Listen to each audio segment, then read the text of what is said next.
अस्सलाम वालेकुम नाज़रीन, आप देख रहे हैं न्यूज़ आवर और मैं हूं बतूल राजपूत। आज हम बिल्कुल न्यूज़ की बात नहीं करेंगे बल्कि न्यूज़ एंकर्स की बात करेंगे कि जब वो खबरें पढ़ते हैं तो उसमें से कौन सा ऐसा वक्त होता है कि जब वो बहुत इंटरेस्ट ले रहे होते हैं और बहुत से ऐसे लम्हात आते हैं कि when it gets boring, dragged, exaggerated और बंदा कहता है कब ख़त्म होगा बुलेटिन, कब ख़त्म होगा ट्रांसमिशन, कब ख़त्म होगी, मुझे किसी की शिफ्ट क्यों करनी पड़ रही है, ये कुछ सर्व क्यों नहीं किया ट्रांसमिशन के दौरान कि और ये बहुत सारे इश्यूज़ होते हैं, मूड स्विंग्स होते हैं।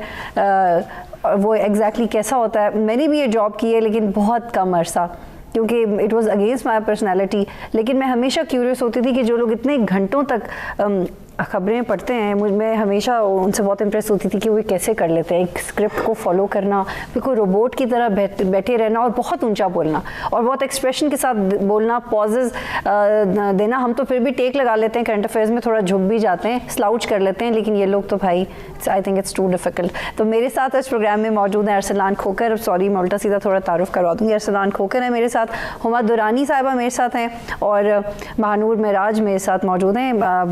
You got some really beautiful name. बहुत शुक्रिया ज्वाइन करने के लिए। वैसे तो हम सभी बहुत टॉकेटिव है तो मैं सोच रही हूँ कि किससे शुरू करें। हुमा से शुरू करते हैं। तो हुमा, ये जो मैंने इतनी सारी बातें की हैं इसमें मुझे बताओ कि ये क्यों आई, क्या क्या ज़रूरत थी खबरें पढ़ने की? कोई और ऑप्शन नहीं मिला? नहीं, ऑप्शन की बात नहीं है। मेरे बाबा की ख्वाहिश थी कि मैं न्यूज़ एंकर बनूं, तो बस उनकी ख्वाहिश की तकमील करते करते मुझे अपनी ख्वाहिशात को साइड पे रखना पड़ा। अच्छा, और उनके लिए फिर तो आपने पायलट बनना मैंने लॉयर बनना था, मैंने लॉयर बनना था। अच्छा। और मैंने एडमिशन भी कर लिया था, लेकिन मुझे बिना बताए उन्होंने, मतलब मुझे पता भी नहीं था, उन्होंने यूनिवर्सिटी जाके पता नहीं आई डोंट नो क्या किया और उन्होंने मेरे डॉक्यूमेंट्स वहाँ से कैंसिल करा के मुझे कहा कि नहीं मैं चाहता हूँ कि मेरी फैमिली में ना पहली ऐसी जो लड़की हो जो न्यूज़ एंकर हो वो मेरी बेटी हो। तो इस वजह से फिर मजबूरन ना जाते हुए बड़े बुरे दिल के साथ मैंने उन्हें कहा ओके। अच्छा, तो बस तब और अब आप एंजॉय करती है? अब एंजॉय करती हूँ। असल में ना जब आपको कोलीग्स अच्छे मिल जाते हैं, आपको स्टाफ अच्छा मिल जाता है, फिर आपको मज़ा आता है काम। अच्छा, लॉ और पॉलिटिक्स और इकोनॉमी ऐसे सब्जेक्ट्स हैं कि चाहे आप न्यूज़ एंकर हों या आप करंट अफेयर्स कर रहे हो, आप इनको साइड बाय साइड कर सकते हैं। जैसे मैंने इंटरनेशनल रिलेशंस, मैस कम्युनिकेशन बाकायदा ख़त्म करने के बाद पढ़ा, बिकॉज आई रियलाइज कि यार कॉन्टेंट नहीं आता मैस कम्युनिकेशन से, उसके लिए और डिग्रीज करनी पड़ती हैं। तो you can always go for law. लेकिन बस जब आप एक डिग्री कंप्लीट कर लेते हो और आप एक फील्ड में चले जाते हैं, फिर आपकी बस हो जाती है कि मैं यहीं पे ठीक हूँ और मुझे यहाँ वहाँ जाने की कोई जरूरत नहीं है, मैं इधर ही ठीक हूँ। अच्छा, पर्सनल आपकी भी बस हुई है, हो चुकी है? पढ़ाई में तो बहुत पहले बस हो गई थी। पढ़ाई में तो बस मुझे बड़ा उसके बाद कोशिश की मैंने कि मैं एमफिल करने की किसी तरह ट्राई कर लूँ, नहीं हुआ एमफिल, हिम्मत ही नहीं हुई दोबारा एमफिल, बस हो गया BS। और उसके बाद ज़ाहिर है आप किसी भी फील्ड में अगर आ जाते हैं और फिर मैं तो खैर बाय चॉइस इस फील्ड में हूँ तो ठीक है, मुझे तो कोई मसला नहीं है। मेरी इवन अम्मी नहीं चाहती थी कि मैं कोई टेलीविजन मीडिया पे किसी ख्वाहिश की तकमील की है? मैंने अपनी जाती कितना भारी जुमला है ना, ख्वाहिश की तकमील कर दी। देखिए ये न्यूज़ एंकर ही बोल सकते हैं। बहुत ज़्यादा उर्दू, अब हमें उर्दू भी बोली और काम भी कर लिया। अब हमें आदत हो गई है ना खालिस उर्दू बोलने की। अच्छा। अब मैं प्योर कहने लगी थी, फिर हमारे VMD प्रोड्यूसर मोहिब की बात याद आ जाती है। मैंने एक दफ़ा उनको बोला, कोई वर्ड बोला तो मैंने कहा कितनी प्योर उर्दू कहते हैं। अभी आपने कहा कि उर्दू, लेकिन आपने प्योर इंग्लिश में लगाया है। हमें भी बहुत डांट पड़ती थी जब खबरें पढ़ते हुए थोड़ा सा भी एक अंग्रेजी का लफ्ज़ इस्तेमाल कर दो ना। तो मैंने तो अखबार पढ़ के अपने आप को थोड़ा सा ट्रेन किया और बहुत ही भोंडी और बर्गर किस्म के करंट अफेयर्स करती थी मैं। अगर मैं अपने 10 साल पहले का प्रोग्राम देखूं, फॉर एग्जांपल हमीद गुल का इंटरव्यू था, वो किसी ने शेयर किया और मैंने कहा यार मैं कैसे बोल रही हूँ, मतलब इतनी अंग्रेजी और फिर एकदम से उर्दू, फिर एकदम से अंग्रेजी, but you learn when you read. Definitely जब आप काम करते हैं तो चेंज आता है, ये बात बिल्कुल दुरुस्त। अच्छा, वैसे इनसे बात करके एहसास हुआ कि मैंने शायद अपनी ज़िंदगी में किसी की ख्वाहिश की तकमील नहीं की अभी तक। अपनी तो की ना? हाँ, शायद अपनी की। हाँ, मैंने भी अपनी की। लेकिन अपनी ख्वाहिशों की तकमील में पढ़ के एट द सेम टाइम आप किसी को प्राउड भी फील करवा रहे हो तो ज़्यादा चैलेंजिंग है, वरना किसी की फर्माबरदारी करके तो आप फ़ख्र हासिल कर ही लेते हैं। I think it's very difficult to create this balance. अच्छा महानूर, आप मुझे बताएं कि आपने अब तक क्या क्या अचीव किया है as a news anchor and how do does that complete you? मैंने पहले मैं बाय चांस इस फील्ड में आई हूँ, मुझे नहीं आना था। और मेरे बाबा यूनिवर्सिटी में मेरे फॉर्म सबमिट कराने गए थे, तो उन्होंने साइकोलॉजी और मैथ्स कॉम का ऑप्शन सेलेक्ट किया था। नहीं आना था। आपने साइकिल पे कहीं और जाना था? नहीं, मेरे तो घर वालों का था कि सेकंड ईयर कर लिया अब तो शादी करनी है, लेकिन ऐसे माहौल से थी तो नहीं करनी थी। ज़्यादा बेहतर। तो बाबा सेकंड ईयर वो माइलस्टोन है कि सेकंड ईयर कर लिया अब शादी और दरमियान में कुछ नहीं करना। नहीं, कुछ नहीं करना। तो फिर मेरी मम्मा ने कहा नहीं करवाना है, तो बाबा गए यूनिवर्सिटी जाके 2 फॉर्म सबमिट कराए हैं, जिसमें से साइकोलॉजी में मेरा नाम नहीं आया था, पता नहीं क्यों। तो मैथ्स कॉम में मुझे लिटरली नहीं पता था इस फील्ड के बारे में। उसके बाद डिग्री के बाद फिर एक दफ़ा मेरे घर में इस चीज़ का उठी हवा कि नहीं अब आपने ये करना है कि अब शादी कर। हवाएं आपके मुखालिफ हो गई घर में? मुखालिफ थी मेरे घर में। तो फिर बाबा एक दिन कहते हैं, मेरी एक फ्रेंड आई थी नाश्ते पे, तो शी सेड कि आप इसे ना एंकर बना दी, इसकी तो आवाज़ ही बहुत भारी है। क्योंकि मैंने इतनी कोल्ड ड्रिंक पी है तो मेरी वैसे ही बाय नेचर जो थी आवाज़ बहुत भारी थी। तो कोल्ड ड्रिंक ने अपना किरदार अदा किया? कोल्ड ड्रिंक मतलब मैंने शायद न्यूज़ एंकर बनने में बड़ा काम है, बड़ा। आइसक्रीम और कोल्ड ड्रिंक इतनी भी ये अब देखने वालों को ना कहना है कि आप कोल्ड ड्रिंक और आइसक्रीम पिए आप न्यूज़ एंकर बन जाएंगे। और मेरी तो बेटी भी साथ आई हुई है, अगर उससे गलती से उसको अगर ये बात समझ में आ जाए ना कि कोल्ड ड्रिंक पीने से आपके करियर में कुछ चीजें आप न्यूज़ एंकर बन जाते हैं तो बड़ा मसला हो जाएगा। मैं दोस्तों को ऐसे कुछ भी मशवरा नहीं दूंगी, क्योंकि इसलिए कि लोगों के थायराइड के इशू भी होते हैं, लोग पता चले कहेंगे न्यूज़ एंकर इस तरह बनते हैं, ऐसे नहीं बनते हैं। लेकिन मेरी आवाज़ बहुत ज़्यादा भारी होगी थी। इवन मैं कभी खानदान में बैठी हूँ तो मेरी आवाज़ सबसे ज़्यादा भारी होती है। तो मुझे अक्सर कहते हैं कि तुम सही है, तुम्हारी फील्ड के मुताबिक अल्लाह ताला ने तुम्हें आवाज़ दी है कि तुम सही बोलते हो।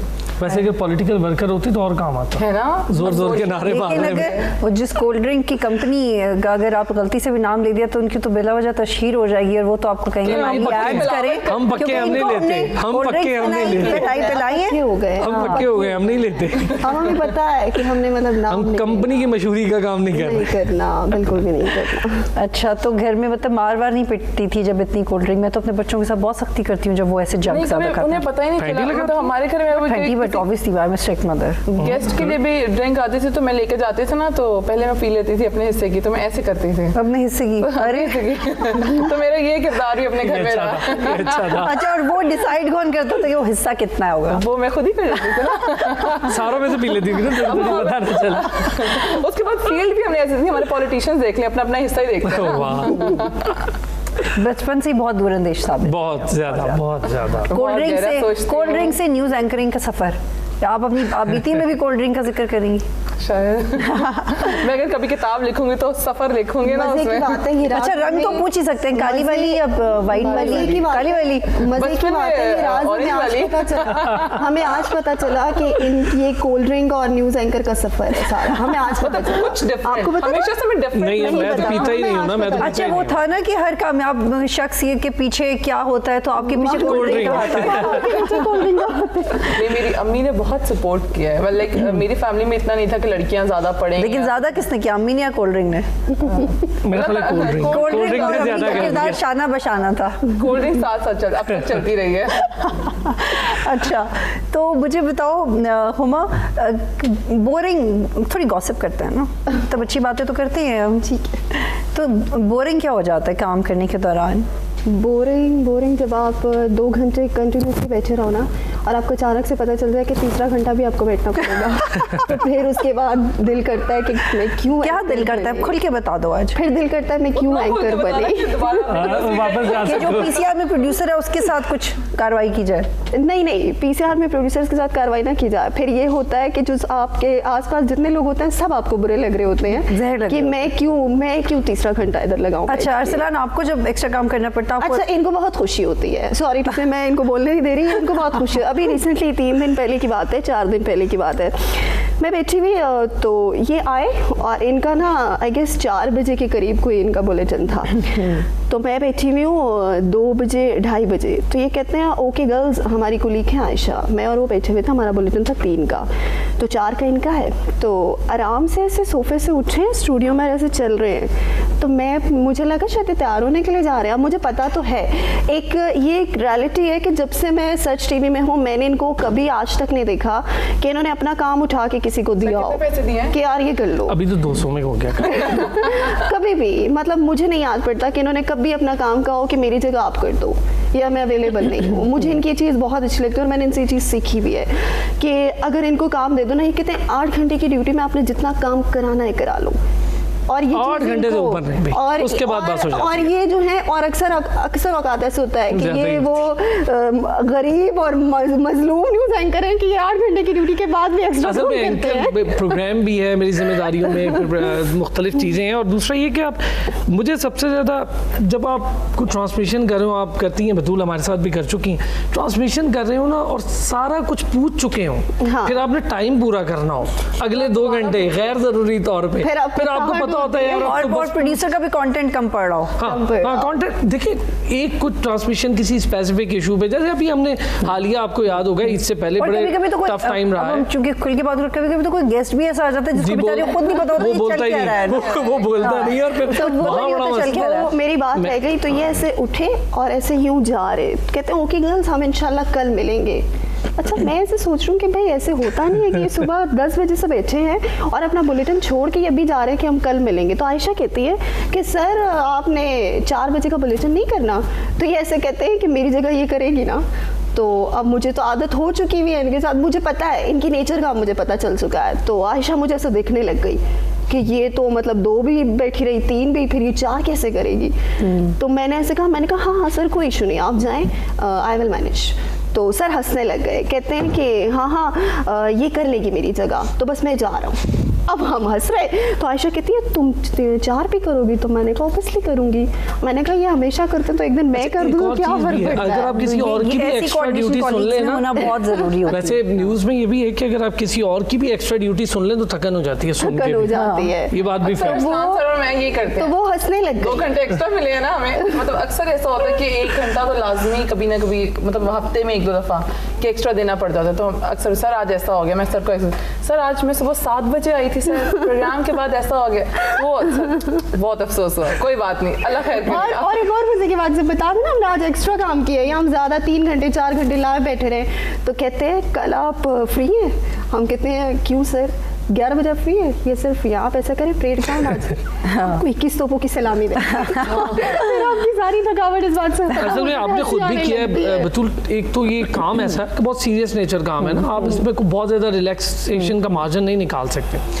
अब ये सारे माशाल्लाह ग्रूम्ड एंकर्स हैं सारे, लेकिन जब वही बात ना, जब आपको 2 चीज़ें करने में बड़ी हमारे यहाँ ना, जिसको मैं सही वर्ड में कहूँ मौत पड़ती है। एक सोलो बुलेटिन हो जाए और पता लगे कि दूसरा एंकर आज नहीं आया और आपको सोलो करना, उसमें बड़ी जान जाती है।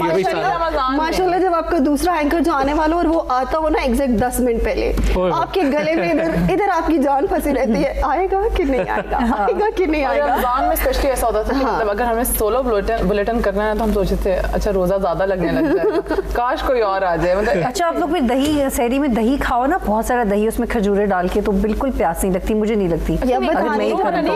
मतलब लिटरली इफ्तारी के टाइम तक नहीं लगती। अगर आप बहुत सारा बोल दही में लें और उसमें खजूर डालें और आप नेक्स्ट ईयर रमजान में बहुत ज़्यादा आउटडोर काम कर रहे हो, क्योंकि लेकिन अगर आप जैसे हमारा रूटीन है, कभी बाहर से किया कभी अंदर से किया, तो उसमें आपका दही हेल्प्स अ लॉट। एक ब्रेक लेनी है, फिर जब ब्रेक के बाद वापस आएंगे तो मैं इनसे पूछूंगी कि कभी कभी इंटरटेनमेंट की कुछ खबरें होती हैं, जैसे जब मुझे एक्सपीरियंस हुआ तो मुझे बहुत आई फेल्ट सो बैड कि मुझे इंटरटेनमेंट की खबर नहीं पढ़नी है। ऑब्वियसली आप उस पर कोई बगावत नहीं कर सकते, जब आप खबरें पढ़े होते हैं आपको हर तरह की खबर पढ़नी होती है, लेकिन मुझे तो लगता था कि मेरी सेल्फ रिस्पेक्ट हर्ट हो गई है कि मैंने अभी पॉलिटिक्स की खबर पढ़ी, स्पोर्ट्स और एंटरटेनमेंट की, मुझे लगता था this is not good, this is very awkward, ये मुझे लगता था। इन लोगों को क्या लगता है? एक ब्रेक लेते हैं फिर वापस आते हैं।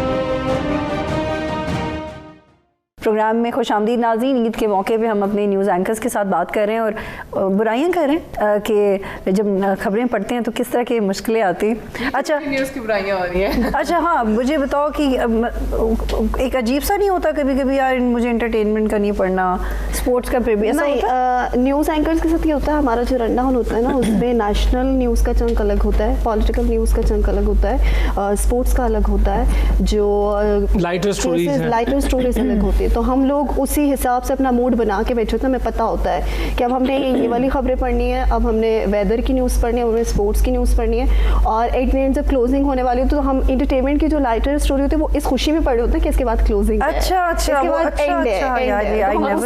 कहते हैं कि जब क्लोजिंग देते हो ना तो कितनी स्माइल होती है ना, तो हम कहते हैं क्या पता तुम लोगों को कितनी खुशी होती है।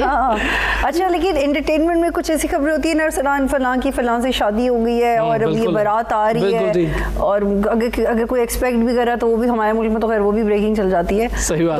तो ये do you get uncomfortable at some point? अच्छा, एक बात है, आपकी बात बिल्कुल सही है कि सम पॉइंट पे अगर आप बहुत टेंस न्यूज़ से निकले हैं फौरी तौर पे, फिर तो आपके लिए थोड़ा सा है कि आप अपना मूड बनाएंगे, थोड़ा हंसी खुशी वाला, थोड़ा फनी है, वो थोड़ा होता है, वाकई होता है, ये बात सही है आपकी कि होता है। लेकिन अरसलान सर बहुत मजे से पढ़ते हैं वो खबर। अब मेरा ये है कि मैं मूड, किसी की शादी खबर आप बहुत मजे से, हाँ, क्योंकि मेरी अपनी हो गई ना, अब अंदाजा हो गया कि दूसरे पे क्या गुजरने वाली है आगे। अच्छा, तो आप होती है अनकंफर्टेबल? मुझे स्पोर्ट्स की खबर पढ़ते हुए मैं बहुत जो प्लेयर्स के नाम है, oh my God, Arsalan sir, अगर मैं और अरसलान सर का बुलेटिन है तो मैं सर को कहती हूँ ये वाली खबर आप। अच्छा, खाली ये नहीं, स्पोर्ट्स की वो अल्लाह ताला की तरफ से लिखवा कर आया हूँ, वो मेरे हिस्से में आनी है। अच्छा, जब हम यार में खबरें पढ़ते थे तो हमारा वहाँ पे सेगमेंट अलग होता था स्पोर्ट्स का, तो वो संगाकारा और वॉन और शॉन एंड सो मेनी वो एडजेक्टिव्स लगता था। अच्छा नहीं, मैं जब इससे पहले पिछले चैनल पे था, जैसे आपने नाम ले लिया, मैं नहीं ले रहा, लेकिन हम जब पिछले चैनल पे थे तो वहाँ भी ये होता था कि ज़्यादातर जो लोग होते, मेरा स्पोर्ट्स का प्रोग्राम भी है, वहाँ भी कर रहा था, तो वो ज़्यादातर मुझ पर छोड़ देते थे, ओ भाई ये पढ़ ले, ये कौन है, ये क्या नाम है, ये टेनिस प्लेयर्स कौन होते हैं, जो आके प्रोनाउंसिएशन बताता था ना प्लेयर्स के नामों की, श्रीलंकन प्लेयर्स, ऑस्ट्रेलियन प्लेयर्स, इतना चौड़ा होके बताता था ये ऐसे ऐसे और आपने ऐसे ऐसे पढ़ना है, और हमें प्रैक्टिस करके भी इतना हमें आता नहीं। हाँ, इसलिए बहुत बोरिंग। तो मुझे लगता है इसमें सेगमेंटेशन होनी चाहिए हर न्यूज़ एंकर, क्योंकि मेरे नहीं था, अगर मैं पॉलिटिकली चीजें रीड कर रही हूँ तो मुझे नहीं स्पोर्ट्स की, मुझे नहीं वो वोकैबुलरी पता। तो हमारे पास है ना, हम इनके हिस्से में डाल देते हैं ना। अच्छा, हमारे ऐसा नहीं होता कि एक ही न्यूज़ एंकर से ये सब करवा दो? नहीं होता भी, सोलो कर रहे हैं, अगर आप सोलो नॉलेज बेस्ड होता है ना। जब सोलो बुलेटिन होता है तब तो आपको पता होता है कि अब ये पूरी नाव मैंने अकेले ही पार करनी है, तो अगर आपके पास दूसरा एंकर होता है तो फिर आपको पता होता है, स्पेशली हमारे साथ अगर ये एतजाज सर हो गए तो फिर हमें होता है कि यार अब इनको पता है तो इनके गले डाल दो, अगर इन्होंने गलत भी पढ़ लिया इनसे तो किसी ने नहीं पूछना तो इनके गले डाल देते हैं। असल आप कुछ कहना चाह रहे? हाँ, मैं ये कह रहा था कि मेरा एक शुरू से रहा कि मैं जब न्यूज़ से, मैं प्रोग्रामिंग से न्यूज़ में आया था, मैं प्रोग्राम कर रहा था, तो वो एक बड़ी अचानक मामला हुआ, खैर वो एक न्यूज़ मुझे करनी पड़ी, बड़ी एमरजेंसी में करनी पड़ी। तो जब न्यूज़ करनी पड़ी तो डे 1 था, तो मुझे मेरे प्रोड्यूसर ने कहा कि अरसलान भाई ये जो अभी ब्रेकिंग है इस पर फिर बीपर होगा, यूँ होगा, तो वो हम साथ वाले एंकर से कहते हैं आपका पहला बुलेटिन है, तो मैंने कहा नहीं मैं ही करूँगा। तो उसने कहा कि अच्छा, अब उसने मुझे पहले पूछा था कि आप सिटिंग कर लें, ज़्यादा आसान है, मैं कहा नहीं मैं स्टैंडिंग करूँगा। उसने कहा अरसलान भाई पहला बुलेटिन है आपकी लाइफ का, अब ज़रा देखें स्टैंडिंग का प्रॉम्प्टर क्यों होता है। मैंने कहा छोड़ यार, मैं सब करूँ। अच्छा, जब मैंने ब्रेकिंग की और ये सारा कुछ हुआ, हो गया पहला बुलेटिन, उसके बाद मुझे पूछा, ये सुनने वालों के लिए भी है जो लोग आना चाहते हैं इस फील्ड में, क्योंकि एक बड़ी टफ फील्ड है न्यूज़ एंकरिंग। इजी लगती है, बहुत मुश्किल है, क्योंकि अब आपका इजी एट ऑल, क्योंकि प्रॉम्प्टर अब वो नहीं रहा ना बतूल के सिर्फ प्रॉम्प्टर पे तो खबर लिखी होती है, लेकिन अगर आपको फौरन कोई ब्रेकिंग आ गई, सवालात खुद करने। और बिल्कुल इसमें एक मेरे पास भी बहुत वैलिड पॉइंट है कि हम भी इसकी तैयारी कैसे करते थे। मानूर, आप मुझे बताएं। ये ना मुझे लगता है कि मतलब ये वाली चीज़ तो बहुत डिफिकल्ट है, लेकिन इसके साथ हमें बहुत एक्टिव भी रहना पड़ता है हमारी रूटीन के लिए। हम कहीं इजीली जा नहीं सकते, हमें इजीली छुट्टी नहीं मिल सकती। हमें एक छुट्टी पे भी अगर कहीं जाना होता है, जैसे मुझे जाना होता है, तो मैं मतलब 1 महीना पहले बताती हूँ कि मुझे 1 महीना पहले लिटरली, लेकिन ले 2 दिन पहले भी लेती हैं, लेती हूँ। वो फिर अचानक हमारे प्रोड्यूसर तो बात आप थोड़ा सा हमारे जी वो जरूरी होता है बताना, ताकि वो सुन ले ना प्रोड्यूसर कि हाँ मुझे छुट्टी लेने में टाइम लगता है। किसी भी वक्त मैं छुट्टी ले सकती हूँ। नहीं, ऐसा होता है कि हमारे प्रोड्यूसर जो है ना मीसम, वो हमारे साथ कोऑपरेट बहुत करते हैं, इसमें कोई शक ये है कि वो करते हैं। और दूसरी चीज़ ये, लेकिन हमारी जैसी फील्ड है ना, हमें मतलब तैयार रहना पड़ता है कि रात को हमारे पास अक्सर 2 बजे भी हमारे पास रोस्टर आ रहा होता है कि हमने सुबह अर्ली मॉर्निंग पहुंचना है, और हमारी ड्यूटी नहीं भी होती उस दिन। ऐसा होता है कि थोड़ी लेट होनी है या मिड शिफ्ट है, लेकिन हमें पहुंचना पड़ता है कि हमें 7 बजे पहुंचना है। 8 बजे। और मानूर आप तो खबर का प्रोग्राम भी करती हैं ना? मैं आज का प्रोग्राम, और वो मतलब मैं अक्सर प्रोग्राम में होती हूँ, मतलब ये लोग 8 बजे बोलना शुरू कर देते हैं। 8 बजे वो अब रमजान में ना, और 3 बजे तक बोलते रहते हैं और 3 बजे के बाद घर जाके फिर बोलते हैं। अर्ली मॉर्निंग ज्यादा बोलना, लेकिन मुझे 8 बजे से 9 बजे तक प्रोग्राम में बोलना पड़ता है। और अगर कोई ऐसा गेस्ट आ जाए जो सिर्फ एक लाइन का जवाब देके चुप हो जाता है, अपना तज्जिया, बहुत मुश्किल होता है। मशहूर के साथ भी रिसेंटली मैंने प्रोग्राम किया ना, तो मेरा एक गेस्ट था, वो बिल्कुल चुप, वो 1 लाइनर जवाब दे और उसके बाद चुप हो जाए। और बतूल, मैंने कहा ठीक है, कवर हो रहा है मेरा, मुझे रोजा नहीं लगेगा ज्यादा। नहीं यार, हम पढ़ते हैं यार, मतलब आई डोंट गेट दिस कि when you don't study, when you don't study तो हर चीज के लिए, तो आप बोल कैसे सकते हैं? मतलब हमारी तो ट्रेनिंग का हिस्सा था कि अगर आपने एक लाइन अच्छी लिखनी है तो आपको 100 लाइनें आपके जहन में होनी चाहिए। सही। 100 लाइनें पढ़ने के बाद आप इस काबिल बनते हैं कि आप एक अच्छी लाइन बोल सकें या एक अच्छी लाइन लिख सकें। तो it requires a lot of polishing जब बोलना है या लिखना है। अच्छा मुझे बताओ, शायद मैं अपने ग्रजेस निकाल रही हूँ, मुझे बहुत मुश्किल लगती है। मुझे नहीं लगता कि हर अब ना जिस तरह की ये फील्ड है, लोगों को ना बहुत ज़्यादा सोशलाइज होने का जितना शौक चढ़ गया है, और लोग चाहते हैं कि वो फेमस बहुत हो जाएं, तो वो सेलिब्रिटीज बनने के चक्करों में बहुत सारी आवाम इधर आती है बिना पढ़े आती है। एग्जैक्टली। एक ब्रेक लेते हैं, फिर वापस आते हैं।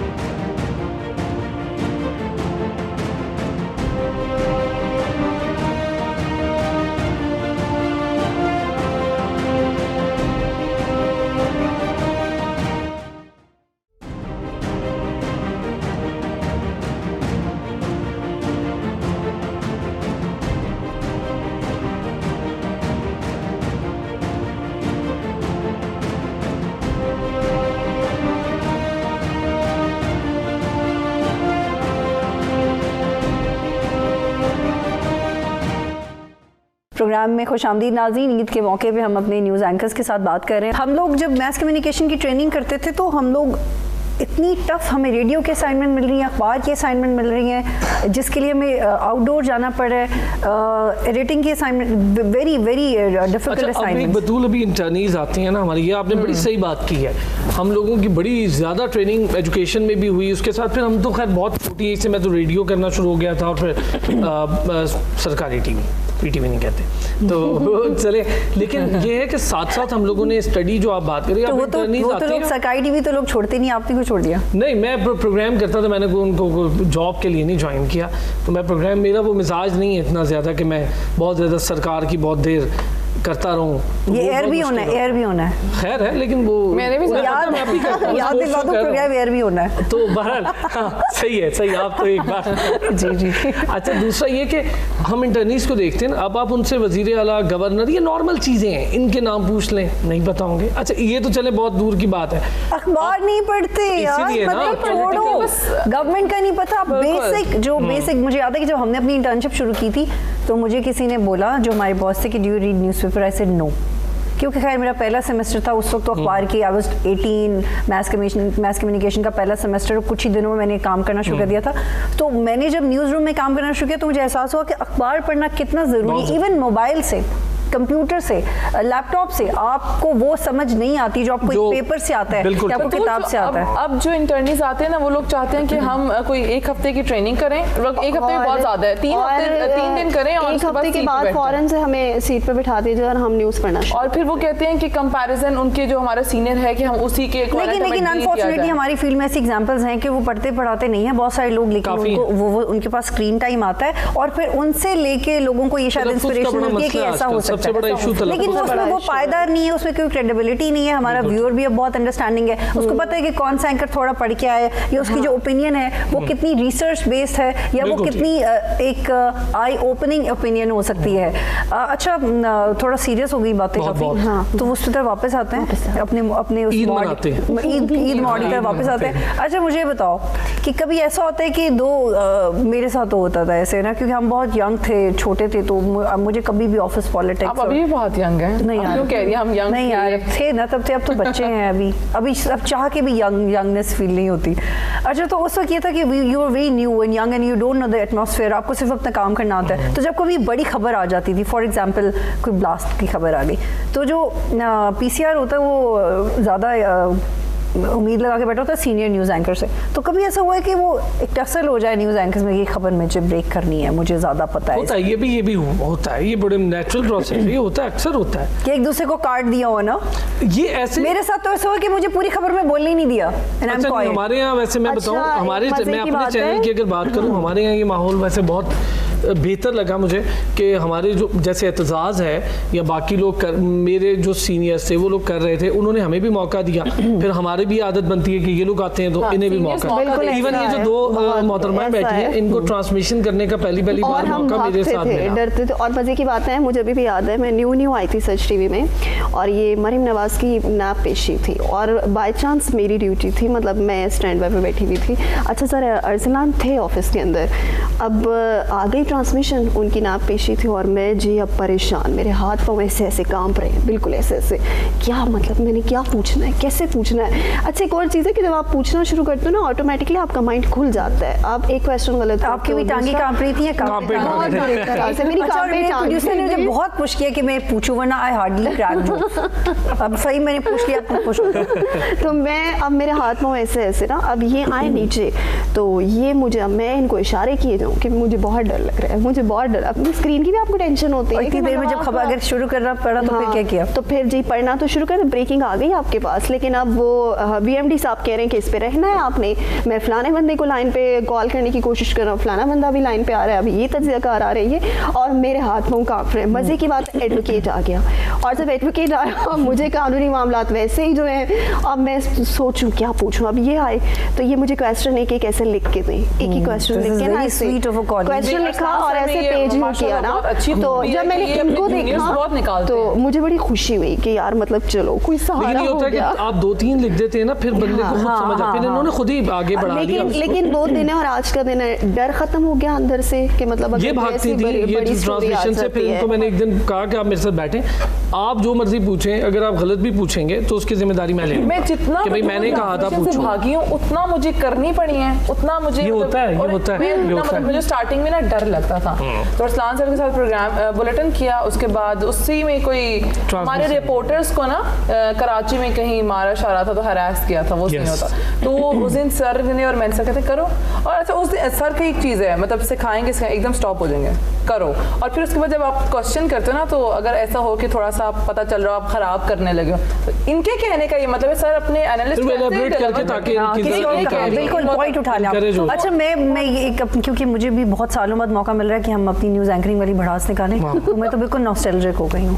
मुझे याद है कि वो AROI में मेरे पास एक पलंदा होता था, नाबलनी क्लिपिंग्स वाला, क्योंकि हमारा रिसर्च का जो तरीका होता है मैस कम्युनिकेशन में, वो होता है फॉर एग्जांपल कोयटा में ब्लास्ट हुआ है, तो इससे पहले ब्लास्ट कब हुआ, अब उसके आपके लिए पूरी खबर और जरूरी नहीं है, आपको सिर्फ ये पता होना चाहिए एज ए न्यूज़ एंकर की तारीख क्या थी, ब्लास्ट कहाँ हुआ था और कितनी कैजुअलिटीज। और मेरे पास वो सब होता था, और everybody used to make fun of me कि तुम पागल हो, ये तुम इतना रिसर्च वर्क उठा के क्यों करती रहती हो। तो मैं उनको ये रियलाइज करवाती थी बहुत सारे लोगों को कि ये बहुत इंपॉर्टेंट है, exactly। और मेरी जो कॉलीग्स होती थी जो मेरे साथ स्टूडियो शेयर करती थी, वो कहती थी ये कब काम आएगा तुम्हारे, मैं कहती थी देखना एक दिन हम सबके काम आएगा।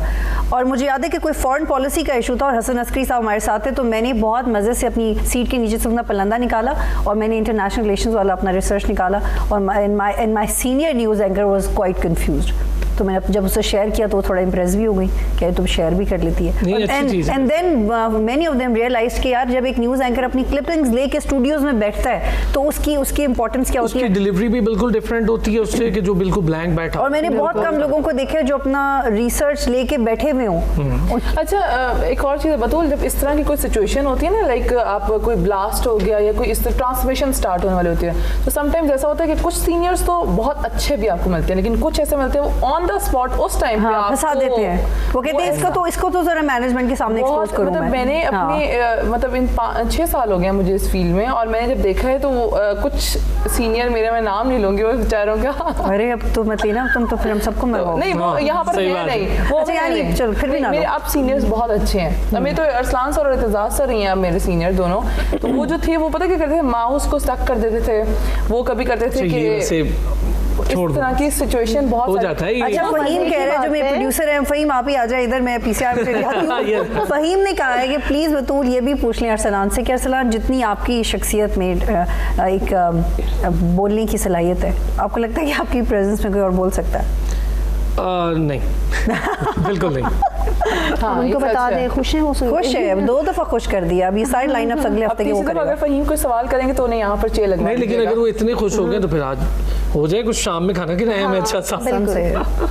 अच्छा बतूल मुझे ये बताएं, आपसे ही चलें आपसे सर, जब हम लोग खुद ईद के दिन ऑफिस आते हैं कैसा महसूस होता है? आपको कैसा होता था जब आप खुद एंकर थी, न्यूज़ एंकरिंग की बात कर रहा हूँ? यार जब मैं न्यूज़ एंकर थी तो मैंने बहुत कम माह में ही छोड़ दिया था, क्योंकि वो इट वाज ईद भी नहीं गुजारी थी? Terribly against the way I am. अच्छा मेरा आपका मिजाज नहीं मेरा, हाँ मतलब मुझसे मैं एक स्क्रिप्ट को एक हद तक फॉलो कर सकती हूँ, उसको फिर मैं आप उसको चेंज कर सकते हो, लेकिन मैं रोबोट की तरह नहीं बैठ सकती, मुझे बहुत मुश्किल लगता है। इसीलिए तो मैंने आपको बुलाया कि आप लोग कर कैसे लेते हैं। मुश्किल काम तो फिर मैंने तो 6-7 माह किया और उसके बाद मैंने छोड़ दिया, लेकिन ईद उस दौरान आई नहीं। मुझे याद है कि कुछ ऐसा था कि ईद 2 दिन ऐसा कुछ था कि मेरी शिफ्ट 2 दिन से पहले ही थी, मेरा ऑलरेडी ऑफ मिल गया था मुझे ईद पे, लेकिन ये सारा करंट अफेयर्स, लेकिन ईद वाले दिन मैंने खबरें नहीं पढ़ी। हमने बड़ी पढ़ी है भाई, हमने बड़ी पढ़ी साल से ईद वाले दिन सुबह 8 बजे ही खबरें पढ़ी हैं। अच्छा मैं तो ईद वाले दिन अभी बच्चों के बाद नहीं सोने का मौका मिलता, और एक बीवी की हैसियत से भी आपकी बहुत सारी जिम्मेदारी हो जाती है, जो मैं प्रिटेंड तो करती हूँ कि मैं निभा रही हूँ, but I am sure he is not happy. लेकिन जब नहीं थी ये सब जिम्मेदारी तो बहुत सोती थी मैं, और ईद तो सिर्फ, और जो मुझे ईद मुबारक का मैसेज कर देता था सुबह सुबह, यार मुझे उससे इतना मसला होता था कि भाई क्यों किसी और को करो। Literally I was so uncomfortable. Mobile पे करना, मोबाइल पे भी ये मेरी भी आदत है। क्यों ईद कार्ड वगैरह कभी नहीं दिया आपने? तो बचपन में होते थे ईद कार्ड, अब कौन देता ईद कार्ड? नहीं वैसे अब अरसलान को मिले, अब तो बहुत ज्यादा खत्म हो गया, वैसे होना चाहिए ये रिवाज, ये होना चाहिए रिवाज ईद कार्ड वाला, बड़ा अच्छा नहीं, लेकिन मेरे पर्सनल रिलेशनशिप्स हैं उसमें अभी तक मैं ग्रीटिंग कार्ड्स की बहुत सारी अहमियत है, बहुत ज्यादा। भेजती है कोई आपको भी भेजता है? खुद भेजने का नहीं भी तो आप फिजिकली दे सकते। इवन अगर मेरे कोई सीनियर है और उनकी उस्ताद जैसी हैसियत है तो मैं आप उनको कार्ड देते हैं, तो आई think it's a lovely way of expression and I am very expressive. और होना, मैं यही बात करना चाह रहा था कि ईद कार्ड का बड़ा अच्छा मुझे ऐसा लगता है। हाँ। इस लिहाज से मैंने तो बहुत सोच समझ ये कार्ड शार्ट्स देने, लाइक इवन हस्बैंड को भी देना हो तो वो तो कुछ भी हो ना, तो अभी मेरी शादी को 5 महीने हो गए, तो कुछ 1 मंथ एनिवर्सरी आती है ना, तो मैंने वो मुझे एक दफा मैंने कहा था 6 मंथ वाली ना हम करेंगे, तो अब इंशाल्लाह तो मेरी, और जब 1 साल हो जाएगा तब करने का दिल ही नहीं चाहेगा। तो मुझे कहते हैं कि ये हर महीना ऐसे गुजर जाता है, 4 हफ्तों बाद ऊपर से तुम्हें क्या सूझ जाती है ये कार्ड्स लेकर, कभी भी उसकी परेशानी नहीं समझेगी बेचारी, कभी भी नहीं। तो वो इसलिए कि बेचारों के थोड़ा सा ज्यादा खर्चा हो जाता है। अच्छा कौन है अभी हमारे पास कम टाइम है, चूंकि शादी की बात है, कुछ ज्यादा dominate. Are you married? No. चलिए तो बहुत जबरदस्त बात है। नहीं ये जबरदस्त बात कैसे हो सकती है? बिल्कुल है, मेरी यहाँ शादी हो गई ना इसलिए मैं बोल रही हूँ। बहुत अलग। और ये मुझे अक्सर हम मेकअप रूम में हमारा ये होता है ना कि मैं तैयार हो रही हूँ तो ये बैठी हुई होती है, ये तैयार हो रही होती है मैं बैठी होती हूँ मोबाइल पे लगी, ये मुझसे अक्सर सवाल करती है, तो कब कर रही हैं फिर आप शादी में? तो कब कर रही है फिर आप? आपकी शादी का और सलमान खान की शादी का सारी दुनिया को बहुत, वैसे हुमा की शादी का पूरे सच टीवी को बहुत क्रेज भी है। मैं इसको अक्सर कहती हूँ आपने कर लिया ना, तो बस आप खुश हैं। शादी जरूर करनी चाहिए, और शादी gives a lot of balance and it gives you a lot of tolerance. करनी चाहिए कि कुलीग्स को बुलाएं, अच्छी तरह शादी जरूर करें, मगर ढंग के बंदे से करें, जल्दी से ऐसे ना। देखिए आपको पता चल गया ना कि मेरे कुलीग्स क्यों मेरी शादी के लिए इतने एक्साइटेड हैं, इनको मेरी शादी से लगाव नहीं है। अच्छा इसी दौर के साथ कि जब इंशाल्लाह अगली ईद पे हम प्रोग्राम करें, वैसे अगली तो 2 माह के बाद है, लेकिन चलो अगली छोटी ईद का कर लेते हैं कि अगली छोटी ईद पे जब हम प्रोग्राम करें तब तक हुमा की शादी हो चुकी हो। हाँ कोई मुनासिब सी बात यही है। चले मेरी तरफ से आप सबको बहुत ईद मुबारक। ईद मुबारक।